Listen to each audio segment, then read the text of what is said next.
বন্ধুরা, আজকের এই ভিডিওর মাধ্যমে আপনারা এমন বিশেষ কিছু জেলের শাস্তি সম্পর্কে জানতে চলেছেন যেখানে কয়েদিদের শাস্তির কথা শুনলে আপনাদের চোখ একেবারে কপালে উঠে যাবে।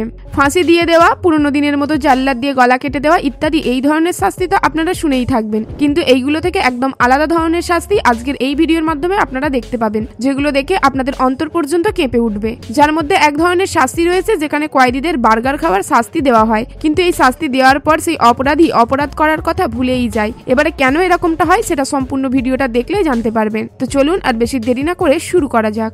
স্লিপ ডিপ্রিভেশন। এখানে আপনারা যে নির্যাতন সম্পর্কে জানতে চলেছেন, এই নির্যাতনটি রাশিয়া, চীন, পাকিস্তান ইত্যাদি এই সমস্ত দেশে খুবই বিখ্যাত।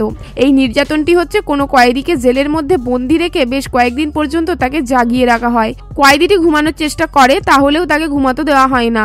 যখন তারা ঘুমানোর জন্য চোখ বন্ধ করে ফেলে, ঠিক তখন জেলের গার্ড তার উপর খুবই তীব্র আলোর ফোকাস ফেলে দেয়, যার ফলে তারা বিরক্ত হয়ে চোখ খুলে সঙ্গে সঙ্গে উঠে দাঁড়ায়। এখানেই থেমে নেই বন্ধুরা, কখনো কখনো কয়েদিরা ঘুমানোর জন্য যেই চোখ বন্ধ করে তখনই জেলের মধ্যে চিৎকার চেঁচামেচি করে, বা কখনো তার মাথায় জল ঢেলে তাকে জাগিয়ে দেওয়া হয়, আর এর মাধ্যমে সেই আসামি মানসিক চাপে জর্জরিত হয়ে পড়ে। এই ধরনের টর্চার শুধু বন্দি অবস্থায় থাকা কয়েদিদের উপরেই নয়, বরং ইনভেস্টিগেশন চলাকালীন যে অপরাধী ধরা পড়ে তাদের উপরেও এই নির্যাতন করা হয়, যাতে তারা ঘুমানোর জন্য পাগল হয়ে ওঠে এবং সমস্ত সত্য কথা বলে দেয়। এমনকি কখনো কখনো কোনো অপরাধী ঘুম সম্পূর্ণ না হওয়ার কারণে পুরো পাগল হয়ে যায়, তারপর দেওয়ালের মধ্যে মাথা ঠুকে ঠুকে নিজেকে শেষও করে দেয়। শুধু তাই নয়, এই না ঘুমাতে দেওয়া নির্যাতন এতটাই নির্মম হয় যে তারা ঘুমানোর জন্য সেই সমস্ত অপরাধ স্বীকার করে বসে যেগুলি তারা আদেও কখনো করেনি। আর এই দিক থেকে পাকিস্তানের জেল সব থেকে বেশি ফেমাস, কারণ এই সমস্ত কয়েদিদের সেই সমস্ত অপরাধ স্বীকার করায় যেগুলি তারা কখনো করেনি। ফ্লগিং। আপনারা হয়তো কোনো কাহিনীতে বা সিনেমায় নিশ্চয়ই দেখে থাকবেন, আগেকার দিনে অপরাধীদের সমগ্র জনতার সামনে চেন দিয়ে বেঁধে চাবুক মারা হতো। কিন্তু আপনারা হয়তো জানেন না, দুনিয়াতে এমনও অনেক দেশে এই সাজা দেওয়া হয়। এই চাবুক মারার শাস্তি সৌদি আরাবিয়া, সুদান, ইরান ও ইন্দোনেশিয়াতে খুবই কমন ভাবে দেখা যায়। প্রথমে কয়েদিকে চেন এবং কাঠের তক্তা দিয়ে এমন ভাবে বেঁধে ফেলা হয় যে পিঠে চাবুক মারার সময় কোনো রকমে সে সোজা হয়ে দাঁড়াতে না পারে, যার পর সমগ্র জনতার সামনে তাকে তুমুল চাবুক মারা হয় ততক্ষণ পর্যন্ত যতক্ষণ না সেই অপরাধীর শরীরের থেকে রক্ত বের হচ্ছে। সব থেকে কম বেত্রাঘাতের শাস্তি 100 চাবুক দিয়ে শুরু হয়, তারপর এটি প্রায় 1000 পর্যন্ত চলে যায়। এই রকম চাবুক মারার শাস্তিতে অপরাধী শুধু কষ্টই পায় না, তার সাথে সাথে সমগ্র জনতার সামনে লজ্জায় মাথা হেঁট হয়ে যায়। Tiger chair. বন্ধুরা, এই টাইগার চেয়ারকে দুনিয়ার সব থেকে নৃশংস শাস্তি বলে মানা হয়। এই শাস্তি চীনের জেলে বন্দী থাকা ছোটখাটো অপরাধ করার অপরাধীদের দেওয়া হয়। সেই সমস্ত অপরাধীদের শাস্তি দেওয়ার জন্য সর্বপ্রথমে স্টিলের তৈরি একটি চেয়ারের মধ্যে জোর করে বসিয়ে দেওয়া হয়, যার পর সেই চেয়ারের মধ্যে লেগে থাকা ক্ল্যাম্পসের মাধ্যমে সেই অপরাধীদের হাত থেকে পা পর্যন্ত সবকিছু বেঁধে দেওয়া হয়, যাতে সে অপরাধী তার নিজের জায়গা থেকে নড়তে বা সরে যেতে না পারে। এবারে এইভাবে তাকে একদিন কিংবা দুদিন নয়, বরং তাকে 1 থেকে 2 সপ্তাহ এইভাবেই রেখে দেওয়া হয়, যার ফলে সেই অপরাধী না উঠে দাঁড়াতে পেরে আর না শুতে পারে আর না তার শরীরকে কোনো রকম ভাবে নাড়াতে পারে। সেই অপরাধী সেই চেয়ারের মধ্যে বসেই খাওয়া দাওয়া, টয়লেট করা সমস্ত কিছুই করতে হয়। আর এরকম অবস্থায় সেই অপরাধী ভাবতেই ভুলে যায়, যার ফলে সে অপরাধীর চিন্তা শক্তির ক্ষমতা হারিয়ে যায়। এমনকি কিছু কিছু স্নায়ু ক্ষতিগ্রস্ত হয়ে পড়ে, কয়েকদিন তারা বিছানা থেকে উঠতে পর্যন্ত পারে না। এই শাস্তি আপনাদের কতটা ভয়ঙ্কর লেগেছে নিচের কমেন্ট বক্সে অবশ্যই জানান। Rat cell punishment. আপনারা হয়তো এটা ভালো করেই জানেন, ইঁদুর সমগ্র দুনিয়ার মধ্যে এমন এক ধরনের প্রাণী যাদের দেখে মানুষেরা একটুতেই বিরক্ত হয়ে পড়ে। এছাড়াও এই সমগ্র দুনিয়ার মধ্যে যত মানুষ আছে তাদের মধ্যে বেশিরভাগ মানুষই এই ইঁদুরদের দেখে ভয় পায়। এবার ভেবে দেখুন, যদি কোনো মানুষকে সকাল থেকে সন্ধ্যা পর্যন্ত উঠতে বসতে সর্বদা ইঁদুরদের সঙ্গে কাটাতে হয়, তাহলে কেমন হয়? ওয়েল মেমার এবং কম্বোডিয়াতে যদি কেউ অপরাধ করে তখন তাকে এই র্যাট সেল পানিশমেন্ট দেওয়া হয়। তাদের সেই অপরাধের বিনিময়ে ক্ষুধার্ত ইঁদুরদের খাঁচার মধ্যে বন্দি করে দেওয়া হয়, যার ফলে সেই সমস্ত ইঁদুরগুলো শুধু সেই মানুষের শরীরের উপরেই যাতায়াত করে, তাকে বিরক্ত করে তা নয়। কিছু কিছু ক্ষুধার্ত ইঁদুর তাদের খিদে সহ্য করতে না পেরে সেই মানুষটাকে ধরে ঠুকরে ঠুকরে খেতে শুরু করে দেয়, যার ফলে সেই সমস্ত অপরাধীদের শরীরে ভীষণ ভয়ঙ্কর ভয়ঙ্কর রোগ ছড়িয়ে যায়। যে সমস্ত অপরাধীরা খুব বেশি ভয়ঙ্কর, তাদের হাত পা বেঁধে সেই জেলের মধ্যে এক কোণে ফেলে দেওয়া হয়, যাতে তারা এক জায়গা থেকে অন্য জায়গায় দৌড়াদৌড়ি করতে না পারে। সেই কালকুটুরির মধ্যে অপরাধীদের জন্য কোনো শোয়ার বিছানা দেওয়া হয় না, ইঁদুর ভর্তি থাকা মেঝের মধ্যেই তাদের ঘুমাতে হয়। সেই অপরাধীদের জায়গায় আপনারা একবার নিজেদেরকে কল্পনা করে দেখুন, আর নিচের কমেন্ট বক্সে জানান সেই জায়গায় যদি আপনারা থাকতেন আপনাদের অভিজ্ঞতা ঠিক কেমন হতো। Spice punishment.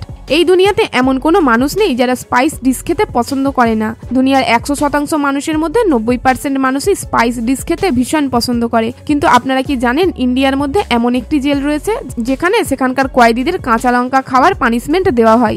শুধু তাই নয়, এই পানিশমেন্টে তাদের এমন খাবার দেওয়া হয় যেই খাবারের দানায় দানায় কাঁচা লঙ্কা ভর্তি থাকে। সাধারণ খাবারের তুলনায় এই সমস্ত খাবার অতিরিক্ত মাত্রায় লঙ্কা থাকে। তার উপরে সেই খাবার ভালো করে তৈরি করা হয় না। সকাল থেকে শুরু করে সন্ধ্যা পর্যন্ত তাদেরকে একই ধরনের খাবার দেওয়া হয়। এবার যদি কোনো আসামি বিরক্ত হয়ে সেই খাবার না খায় তখন তাকে মেরে মেরে জোর করে সেই খাবার খাওয়ানো হয়। শুধুমাত্র তাই নয়, আসামিদের সাথে হিংস্র পশুর মতো ব্যবহার করা হয়। তাদেরকে খাবার তো দূরের কথা, শুধু কাঁচা লঙ্কাই খেতে দেওয়া হয়, যার ফলে শুধু তাদের নাক কান দিয়ে জল বের হয় না, বরং তাদের মুখ থেকে শুরু করে সমস্ত শরীর জ্বলতে থাকে। এখানেই থেমে নেই, এক ফোঁটা জল পর্যন্ত দেওয়া হয় না, যাতে তারা সেই ঝালে দারুণভাবে কষ্ট ভোগ করে। এবার আপনারাই ভেবে দেখুন এর থেকে ভয়ঙ্কর টর্চার আর কি বা হতে পারে। Standing cell. বন্ধুরা, এই নির্যাতনের প্রক্রিয়া চীনে করা হয়। এখানে অপরাধীদের জন্য এক আলাদা ধরনের আলমারি বানানো আছে, যেটি 2 ফুটের থেকেও কম উঁচু আর চওড়ার দিক থেকে ঠিক ততটাই মাপ রয়েছে, যার ফলে সেখানে একটি অপরাধী কোনোভাবে অ্যাডজাস্ট করে যায়। অপরাধীদের কয়েকদিন পর্যন্ত এই আলমারির মধ্যে বন্দি করে রাখা হয়। সেই অপরাধী এই আলমারির মধ্যে না সোজা হয়ে দাঁড়াতে পারে আর না শুতে পারে। এছাড়াও সেই আলমারির সেলের মধ্যে না কোনো প্রকারের লাইট রয়েছে আর না কোনো ধরনের আলো পৌঁছায়। সেই আলমারি ছোট হওয়ার কারণে অপরাধীকে নমন অবস্থায় থাকতে হয়, আর সেই কারণে সেই অপরাধীর কোমরে এবং হাঁটুর কনুয়ে ভীষণ রকমের যন্ত্রণা হয়। এমনকি অপরাধীর পায়ে রক্ত জমাট বেঁধে যায়, আর শরীরের মধ্যে এতটাই যন্ত্রণা ওঠে যে সে অপরাধী নড়তে পর্যন্ত পারে না। সেই কষ্টের মধ্যে অপরাধী বারবার শোয়ার চেষ্টা করে, কিন্তু আলমারির সেল ছোট হওয়ার কারণে না বসতে পারে, না শুতে পারে, আর না দাঁড়াতে পারে। সেই নমন অবস্থায় থাকতে থাকতে প্রায় পাগল হয়ে যায়। তাই এরকম অবস্থায় অপরাধী আর অন্য কোনো ক্রাইম করা তো দূরের কথা, আরো অন্যান্য কিছু নিয়ে ভাবতে ভুলে যায়। Extreme temperature. আপনারা হয়তো প্রত্যেকেই জানেন মানব শরীর এমনভাবে তৈরি যারা না অতিরিক্ত গরম সহ্য করতে পারে আর না অতিরিক্ত ঠান্ডা সহ্য করতে পারে। কিন্তু যদি কোনো মানুষকে তার শাস্তি স্বরূপ অতিরিক্ত গরম তাপমাত্রার মধ্যে রেখে দেওয়া হয় বা অতিরিক্ত ঠান্ডার মধ্যে রেখে দেওয়া হয় তাহলে কি হবে? আমেরিকা, রাশিয়া, মিশর ইত্যাদি দেশে এরকম অনেক জেল আছে যেখানে অপরাধীদের শাস্তি দেওয়ার জন্য এরকমই অতিরিক্ত গরমের মধ্যে রেখে দেওয়া হয়। সেই সমস্ত কারাগারের মধ্যে আগে থেকেই অনেক গরম থাকে, কিন্তু তারপরেও সেই কারাগারের মধ্যে হিটার দিয়ে আরো তাপমাত্রা বাড়িয়ে দেওয়া হয়। এই হিটারগুলি আগে থেকেই প্রত্যেকটি সেলের মধ্যে ফিক্স করা রয়েছে অপরাধীদের শাস্তি দেওয়ার জন্য। সেই তাপমাত্রা এতটাই চরম পর্যায়ে পৌঁছে যায় যে সেই কারাগারের মধ্যে বন্দী থাকা অপরাধীদের এমন মনে হয় তাদের শরীরে যেন কেউ আগুন লাগিয়ে দিয়েছে। শুধু তাই নয়, সেই সেলের মধ্যে না কোনো আলো থাকে আর না কোনো পাখায়, এমনকি তাদের পিপাসা মেটানোর জন্য গরম জল দেওয়া হয়। অন্যদিকে সাইবেরিয়ার জেল এমন জায়গায় উপস্থিত যেখানকার টেম্পারেচার প্রায় -50 ডিগ্রি হয়ে থাকে, আর এত ঠান্ডা থাকার পরেও সেই সমস্ত অপরাধীদের শাস্তি দেওয়ার জন্য তাদের বিনা জ্যাকেট এবং বিনা জুতোতে দাঁড় করিয়ে দেওয়া হয়, যার ফলে তাদের শরীর ঠান্ডায় এতটাই কুঁকড়ে যায় যে তারা চলাফেরা করার শক্তি হারিয়ে ফেলে। শুধু তাই নয়, কখনো কখনো তাদের শরীরের মধ্যে ঠান্ডা জলও ঢেলে দেওয়া হয়। Warden burger.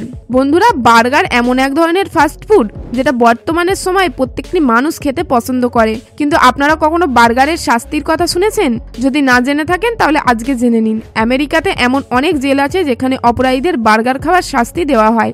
আসলে সেখানকার জেলের মধ্যে যে কয়েদি সব থেকে বেশি হিংসাত্মক হয়ে ওঠে তাকে এই সাজা দেওয়া হয়। এই সাজা দেওয়ার জন্য প্রথমে সেই কয়েদিকে এক জায়গায় বন্দি করে রাখা হয়, যে কক্ষে সেই অপরাধী ছাড়া আর কেউ থাকবে না। যার পর সেই অপরাধীকে খুবই অদ্ভুত ধরনের দেখতে বার্গার দেওয়া হয়, যেটা নষ্ট রুটি আর তার ভিতরে প্যাটিস হিসাবে যেটা দেওয়া হয় সেটা ওটস, বাঁধাকপি এবং নোংরা মাংস এবং পটি দিয়ে তৈরি করা হয়। সব থেকে বড় কথা, এই অখাদ্য খাবার সেই হিংসাত্মক অপরাধীকে প্রায় 7 দিন পর্যন্ত সকাল দুপুর রাত খেয়ে থাকতে হয়। শুধু এখানেই শেষ নয় বন্ধুরা, সেই বার্গারের মধ্যে ধুলিকণা থেকে শুরু করে চুল ইত্যাদি আরো নোংরা যাবতীয় জিনিস ঢুকিয়ে দেওয়া হয়, যেটা দেখেই যে কারোরই গা বমি বমি করে ওঠে। যার ফলে সেই অপরাধী প্রথমে মানা করে দেয় সেই বার্গার খাবে না বলে, কিন্তু তারপরেও সেই বার্গার সেই জেলের একটা সাইডে রেখে দিয়ে আসে জেলের গার্ডেরা। যখন অপরাধী ভীষণ জোরে খিদে লাগে তখন সে বাধ্য হয়ে সেই বার্গার খেয়ে নেয়। কিন্তু এরকম ভাবে যখন সে পুরো 7 দিন পর্যন্ত সেই নোংরা বার্গার খায় তখন সে তার উচিত শিক্ষা পেয়ে যায়, যার ফলে সেই অপরাধী আর কোনোদিন হিংসা করার কথা ভাবেই না। তবে আর যাই হোক, অন্যান্য শাস্তিগুলো থেকে এই শাস্তিটা সব থেকে ভিন্ন ধরনের ছিল। আপনাদের এই বিষয়ে কি মতামত নিচের কমেন্ট বক্সে অবশ্যই জানান। এবং এই ছিল দুনিয়ার বিশেষ কিছু আজব প্রকৃতির শাস্তি। তবে এই শাস্তিগুলির মধ্যে কোনটি আপনার কাছে বেশি চরম বলে মনে হয়েছে নিচে কমেন্টে জানিয়ে দেন, এবং এই তথ্যপূর্ণ ভিডিওটিকে লাইক দিয়ে সকলের সঙ্গে শেয়ার করে দেবেন। এবং আপনি যদি আমাদের চ্যানেলে নতুন দর্শক হয়ে থাকেন আমাদের চ্যানেলটিকে সাবস্ক্রাইব করে পাশে রাখা বেল আইকনে ক্লিক করে নেবেন।